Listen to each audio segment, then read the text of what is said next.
ketika kita filmmakernya punya nyali gitu, berani untuk membuat sebuah karya yang bagus, ya penontonnya juga harus berani dan punya nyali untuk nggak nonton yang ilegal. Harus yang legal.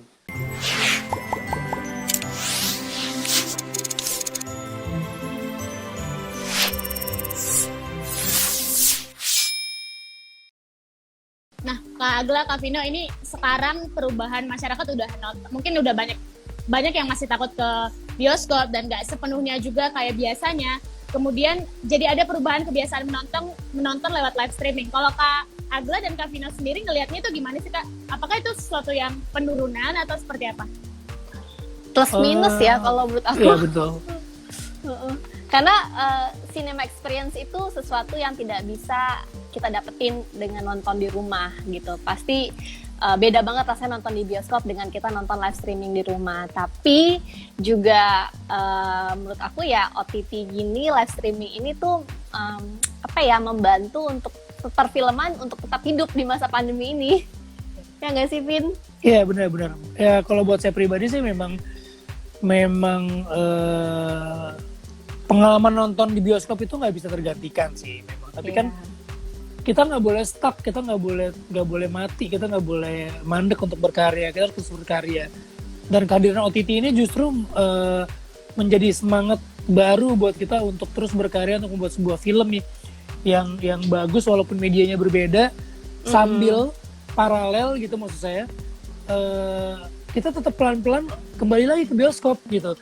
Karena aku lihat juga kemarin kita saya udah sempat bikin campaign untuk kembali ke bioskop, bahwa bioskop sekarang memang udah aman sih. Udah bersih walaupun dia di dalam ruangan berasa, tapi saya lihat setiap harinya penyemprotan disinfektannya, terus berjarak, pakai maskernya di sana tuh benar-benar prokesnya oke banget. Jadi kalau buat penonton yang mau ngerasain balik lagi ke bioskop nggak usah ragu-ragu gitu. Saya udah lebih dari 7 kali nonton di bioskop selama pandemi, dan sampai saat ini sudah dibuktikan nggak ada klaster bioskop. Klaster pasar ada, klaster tempat wisata ada, klaster restoran ada gitu. Klaster bioskop nggak ada, kita nggak pernah nemuin itu. Dan mudah-mudahan jangan sampai terjadi gitu, karena selama ini proses yang dilakuin tuh bagus banget gitu sih. Dan supaya film di Indonesia juga tetap berkembang ya, Kak. Tetap berkembang. Iya. Kita sih berharapnya platform digitalnya maju, bioskopnya tambah maju, jadi jadi media masyarakat untuk mendapatkan hiburan tuh lebih besar dan lebih banyak lagi gitu. Wah, ini bisa dilihat sebagai dampak positifnya pandemi gitu ya kan, karena kemudian kita berusaha untuk semua memajukan platform digitalnya maju, filmnya juga harus berkembang. Dan platform digital kan juga nggak cuman mentang-mentang ada platform digital semuanya kan. Penonton juga cerdas gitu. Mana platform digital yang benar-benar punya kualitas, yang menanyakan film-film yang bagus. Karena platform digital isi bajakan tuh juga banyak, dan itu harus kita hindarin, itu nggak boleh. Gitu. Makanya ada klik film ini yang memberikan satu jalan keluar bagi teman-teman yang mau nonton film-film dengan kualitas yang bagus, legal, dan harga terjangkau. Dan banyak banget film-film di klik film ini nggak ada di OTT yang lain gitu, karena memang dia benar-benar kurasi filmnya gitu untuk masuk ke dalam klik film ini cukup bagus dan baik sih. Maksudnya saya juga kadang-kadang suka nonton film-filmnya, apalagi sekarang kemarin ada film saya nggak tahu masih ada nggak ya, festival film Iran di klik film, itu bagus-bagus banget filmnya gitu. Dan buat saya hal-hal itu kan juga yang kita nggak bisa temuin di bioskop. Jadi semuanya ada, kayak Agla tadi bener, ada kelebihan dan kekurangannya. Hari ini kita diingatkan lagi untuk kemudian nonton film legal. Iya dong. Harus legal dong. Karena nonton film gak legal itu sama juga pencurian sih, sama juga perampokan, dan itu ada sanksi hukumnya gitu. Dan jangan nanti ketika ketahuan, ketika nanti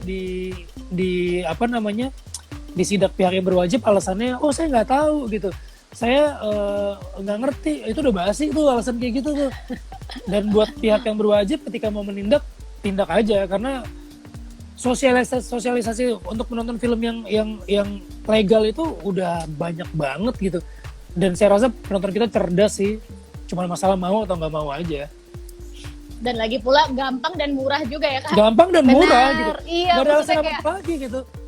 Ini bahkan klik film ini kalau aku nggak salah itu untuk biaya nontonnya itu 10.000 selama seminggu. Jadi 10.000. kamu bisa nonton berapapun film selama Bener. seminggu. Maksudnya kayak masa sudah segitu kamu masih mau nonton yang Iya. ilegal gitu. Benar. Jadi jangan ada alasan di daerahnya nggak ada bioskop terus nonton ilegal, itu nggak ada alasannya.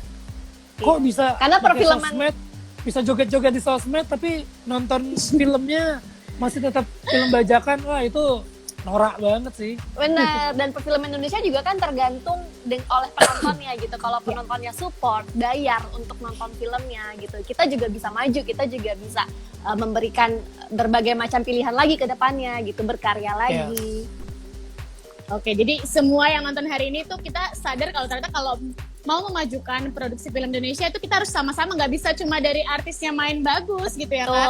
Bener. Kita juga yang Bener. nonton harus pintar nih sahabat Nova. Bener. Ketika kita filmmakernya punya nyali gitu, berani untuk membuat sebuah karya yang bagus, ya penontonnya juga harus berani dan punya nyali untuk nggak nonton yang ilegal. Harus yang legal.